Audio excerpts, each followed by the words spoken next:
Hello everyone, this is Guy with Southern Jewelry News, and this is another episode of the Pearls of Wisdom Jewelry Podcast. Enjoy the episode. Hey everyone, this is Guy with Jewelry Store Marketers with another episode of the Pearls of Wisdom Podcast. Thank God I have my lovely co-host Elisa Dillon with me. She makes it so much more interesting. Welcome, thank you. Thank you, Guy. And our special... Oh, I'm glad you're here because I'd be, falling off a cliff, not knowing what to say. No. But today we have David Baird, who's the head of growth at Master Casting CAD. And thank you, and finally getting catch up with you. David, thanks for joining us. Yeah, thanks for having me. Fantastic. So tell us what you do. And what does Master Casting CAD? I wonder what they do, Elisa. Let's find out. Master Casting. Wait, is it Master Casting and CAD or Master CAD and Casting? That's like the only thing, right? Like to switch the order, because chronologically, you have to do the CAD first. So, yeah. But yeah, we do everything A to Z. We do A to Z production, so we'll do like CAD work, casting, polishing, finishing, setting stones. We're just your one-stop shop for all things fine jewelry production. And where are you guys located? Chicago, right downtown. Chicago. Well, that's a great, Midwestern city with lots of jewelers, and so I'm sure y'all keep pretty busy with a lot of those jewelers in that area. It's a lot of jewelers up there. So yeah, that's for sure. We're right down there on in the jewelry district, so definitely a lot of it's very busy and a lot of fun. I love that area. Guy, have you ever been to Chicago to the to the jewelry district? A little bit, there? yeah. It's really nice. It's good. I love Chicago, so absolutely. That's a great place. So you know what? Let's get some pizza as well. Yeah, deep dish. That's right. Well, absolutely. Tell us. I remember first seeing you guys, and I'm like, wow, you guys do a lot of trade shows. You're talking to a lot of people all the time. What sets you apart from other companies? Yeah, that's a really good question because there's a lot of us, right? There's a lot of people who are doing manufacturing, and you have everyone from a casting house that just specializes in casting to someone like us who does it start to finish. And I think what really sets us apart is the experience and some of the technology tools that we create and provide. So on the experience side, we kind of at a sweet spot right now. We're growing, but we're at a sweet spot where we can still provide that like high touch point, really great service and customer service and things. But we can also handle a good volume from our clients. And so we're not too small where we can't handle the volume, and we're not too big where it feels like we're corporate and cold and not personable. So there's that experience component. And then I would say on the technology side, we've invested heavily into our own software platform that people can use to submit jobs, track those jobs, communicate with us. And we have a few different tools, like you can upload a 3D file to get some pricing. We're working on a machine learning tool to help with some more pricing things. We have some integrations with Shopify and other e-commerce platforms. Basically, we just want to make it easier for jewelers to do business, whether that's in-store or online or wherever they find customers. Absolutely, it's beautiful. As we know, this industry is very much an old school industry. I mean, there's a lot of guys out there that do make jewelry, fix jewelry, in like the old traditional ways, right? And some people are carving, some people, there's still some ways out there, and technology like CAD and casting and more is really helping jewelers improve or do more. Or what does casting and CAD and this type of what you offer, how does that help a jeweler? What will it allow them to do? You kind of touched on some of the things. One, it does speed things up, right? So carving a wax, it's still done and it's a beautiful art form, but it does take a lot of time. And so not just the time that it takes to carve the wax, but like it takes a certain skill set that's very hard to find. And so that's one thing, it can speed things up. And then it can also provide an experience that you can't give otherwise. In the old days when you carve a wax, the customer comes to the store, they kind of describe what they want, and then the jeweler goes and carves it and then says, okay, here it is. And it's almost like whether you like it or not, that's what it's going to be. Now, not totally, right? You can go back and carve it some more or change it, but you're kind of limited. With CAD, you're wide open. You can design something, and then if they say, oh, I want something totally different, you can go and change it, and it's pretty simple to do that. And with new rendering technologies, we can make it look totally real. So it just improves the experience that jewelers can give to their customer and really help them see the piece, fall in love with it, and then close that sale. That's what we want to do is, right? Close that sale. Absolutely. You were describing that hand carving, and it might not come out exactly the way somebody was imagining, and it's immediately thought of. I saw this piece of jewelry that was casted, and it was so messed up. Why? Because it was a crucifix with Jesus. You can't mess them up, but the carving or whatever happened, they put breasts. It's like he had breasts. Like I'm not even kidding. Like, okay, it's different if he has a nice pectoral body, a six-pack. Yeah, a six-pack. No, but I'm telling you, it looked like he had breasts, like a woman's breast. I'm like, oh my God, why did you do that to Jesus? Somebody messed up that cast. See, and you could have caught that in the CAD and then fixed it before we. Absolutely. This is where. Yeah, not in the final. Absolutely. Yeah. Oh, that's what I was thinking when you said that, Guy. I was going to say, okay, what is the strangest thing? And we know probably people have done really strange things. Is there any request you won't take? Okay, so my lawyers tell me I need to tell that. That's it. No, I mean, there are like some legal stuff. We stay away from copyrighted material, right? Yeah. And we'll stay away from anything that's going to get us in hot water in terms of like legal stuff. But then I think there's also just our own discretion of like we're uncomfortable with maybe some topics or themes or stuff like that. But typically we just do most things. Like there's not really like a hard line like, hey, we won't do these things except for the legal stuff. Copyrighted. Right. I think that's something you got to really worry about. Do you see an uptick in the custom with stores that you help out, and what kind of growth have you seen? Let's say over the past, just couple of years. What have you noticed? Definitely a shift toward custom.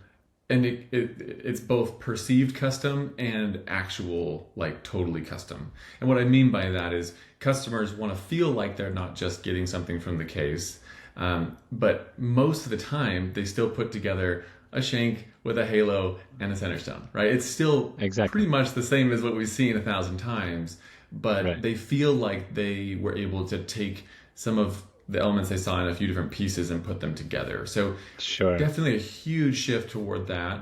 And that gives the jewelry store the ability to say, yeah, like you can't get this anywhere else. And again, helps kind of be more sticky and help the customer. But I would say definitely a shift toward custom pieces.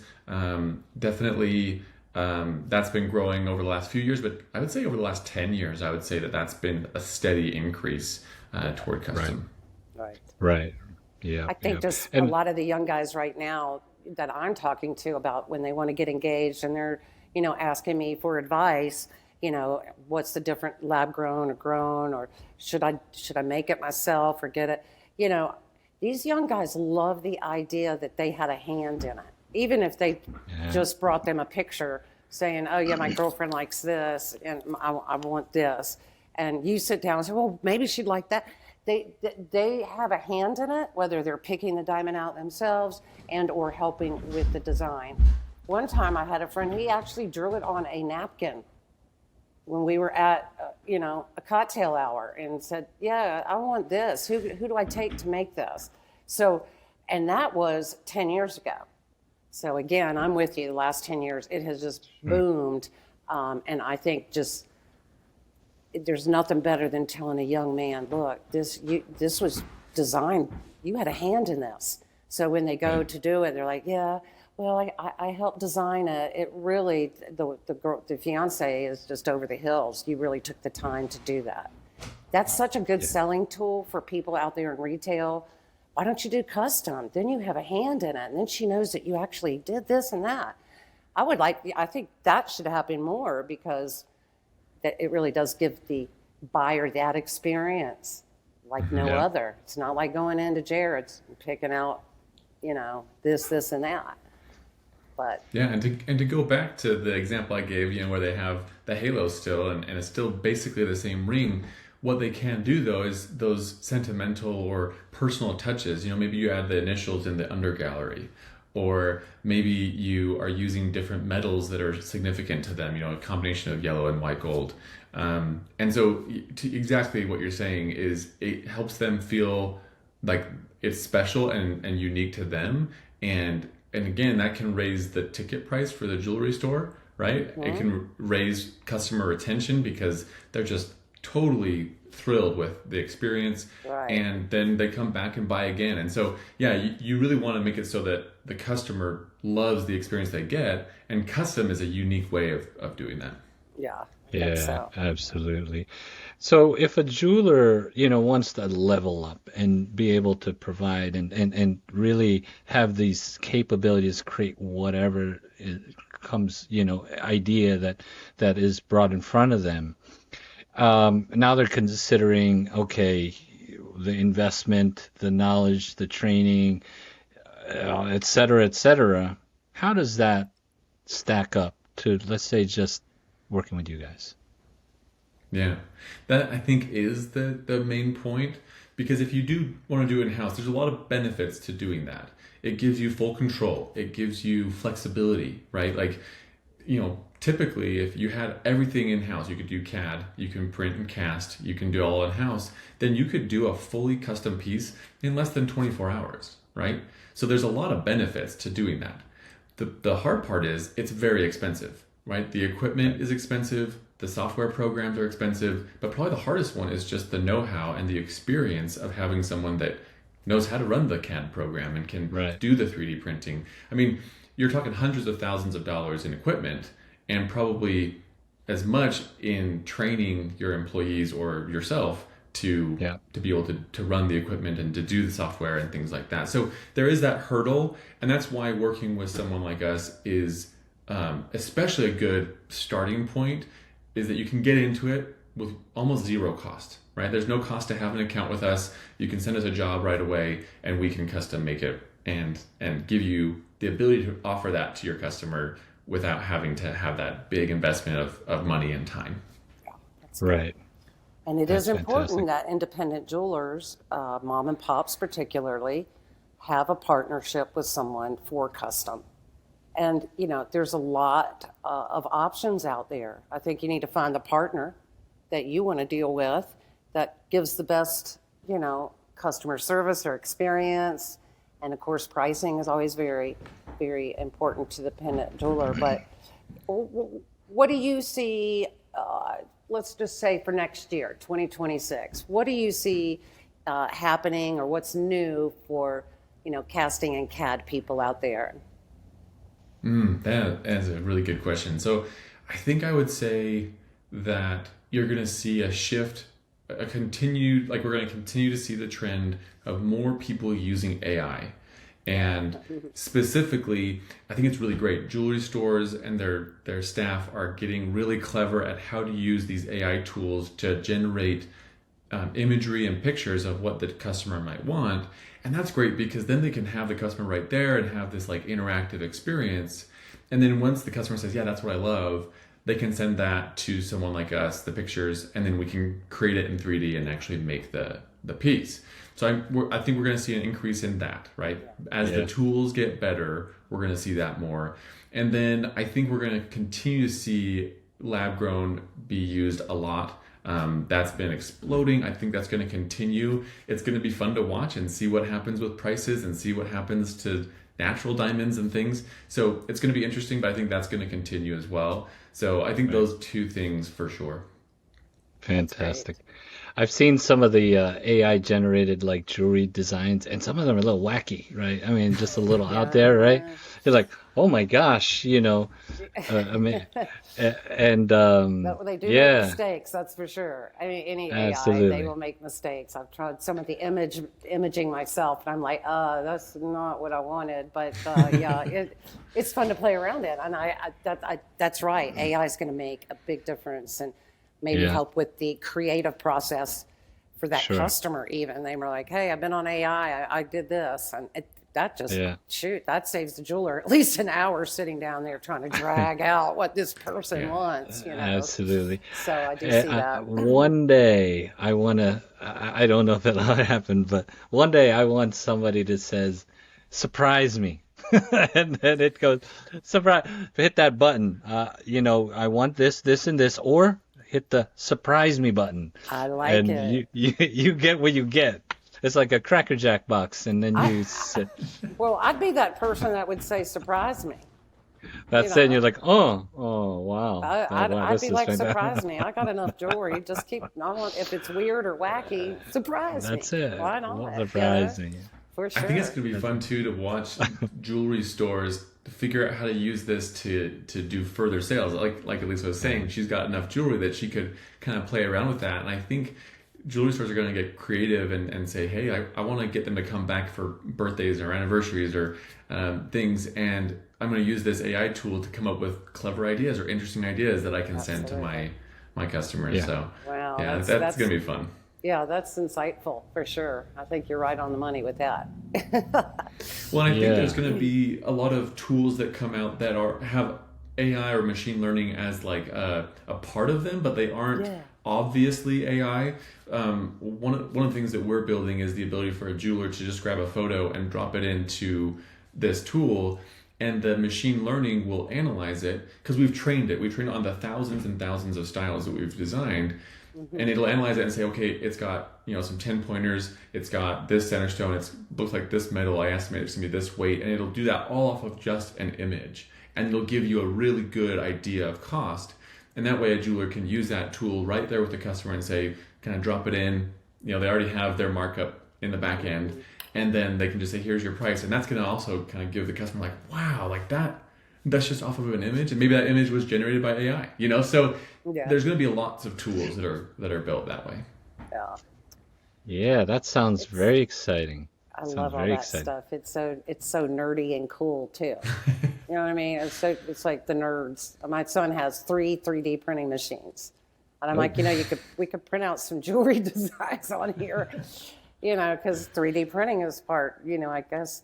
Do y'all have 3D printing machines to help with your okay, that's what, yeah, I thought you use those, right, as tools Gosh, to I help. need one. My God, I You need need to to get a get printing. one. They're so I'll get a. fun. I'll buy a 3D printing machine so I can print another 3D printing machine.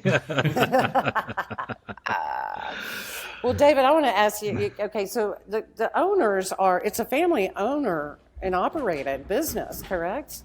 Correct. Right. Yeah. So it's Oscar and his son, and I mean, tell us a little bit about the ownership, because it's a family, and jewelry industry is a family affair a lot. And I thought it was really not, all of the kids are his children or Oscar's children. People work for them. Tell us a little bit about the family for people that don't know. Yeah, absolutely. And you hit it right on. So Oscar is the owner, Oscar Valencia. He's been in Chicago for a long time.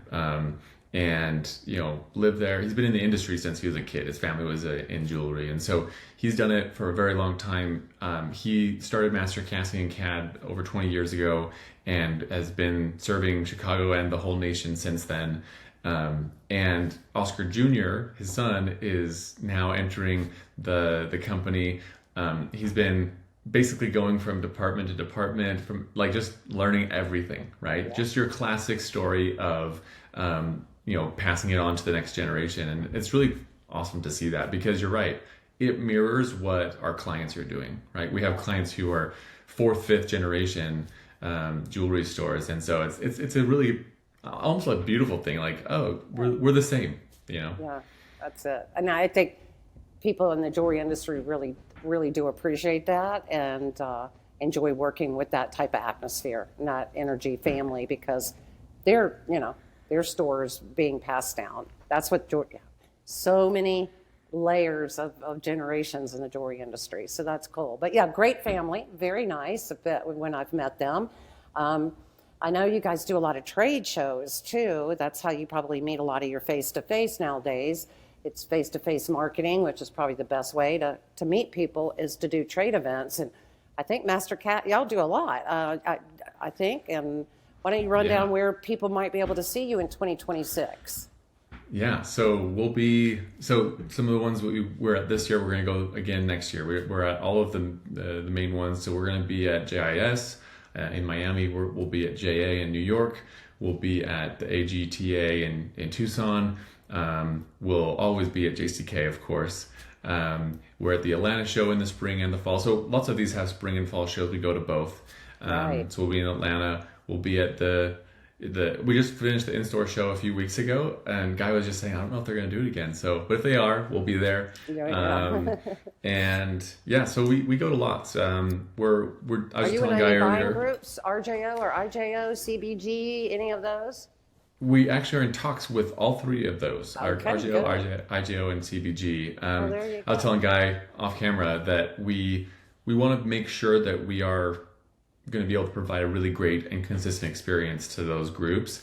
And so it's actually been us. We've been kind of holding back a little bit and saying, hey, let's get set right. And we're about to move to a new location, expand to much bigger space and expand our operations. And so I think that's kind of step one. And then after that, we'll go for those groups. Yeah, that's awesome. Yeah, well, you can't miss them if you're doing all those trade events, and super nice people. I mean, I've talked to Oscar and David a couple of times, so they're just really approachable and very kind, and they're definitely worth checking out. Yeah, absolutely. Fantastic. Well, lots of good stuff going on over there, and certainly, again, glad to connect with you finally. It sounds like Master Casting and CAD, or CAD and Casting. It's a company everyone should check out if you want to start, getting into some more real custom, different, unique things that you can do for your customers. Sounds like they make it real easy. You guys make it real easy, so why not? Call David and start a relationship, like Elisa said, and get things rolling. And I think that's make a ring. Make a ring. Yeah, make the ring. Eat the cake. Take the trip. Surprise me. Make No, a I'm just custom kidding. ring. Yeah, let's do that surprise me button, right? Yeah, absolutely. Yeah. Well, thank you. Yeah, that is our goal. Yes. We want to make it easy. So. Yeah. Fantastic. Well, thank you so much for joining. And Elisa's always, everybody loves Elisa, so you already know. But so give David and Master Casting and CAD lots of love. Check out them at the shows, social media. Check out their website. Check out more. Say hello to David. Buy something or whatever. Yeah. Get your next custom done, but with them, Get your next custom done. These guys really do. They've got it going on. And, Thank you so much. It's only We're going to here get to help. more. You're just going to get a lot more requests. So get your custom orders in early, because nobody wants to wait. Nobody wants to wait till December. So you better start now. Trust me, I know. Get that order in over to David or Oscar right away, like today. Because, let's get going. Yeah. Let's get starting. Yeah. Season is starting. Fantastic. Right. Well, thank David, you so much, it's been a pleasure. David. Thank you so Thank much. you, guys. Thank you, for Lisa. joining it's been a pleasure. us. Thanks And a lot. We'll see you at the next trade event, and somewhere. you Yeah. guys can find them. We'll tell them real quick how they can find you online, David, or email, all that good stuff. Yeah, so our website is mastercastingandcad.com, all spelled out. And that's all of our socials as well. So at Master Casting and CAD, we're on Instagram, we're on Facebook, we're on LinkedIn, all of the places. So check us out there. We're definitely in lots of the Facebook groups, Jewelers Helping Jewelers, Bench Jewelers, all of those places too. And then, stop by our booth at the next show. We'd love to say hi. Wonderful. Great. Fantastic. Thanks again. All right, everyone. Thanks for listening. We'll catch you on the next one. That's right. Thanks. Bye. Thank you. Thank you for watching another episode of the Pearls of Wisdom Jewelry Podcast. We'll catch you on the next one. Take care.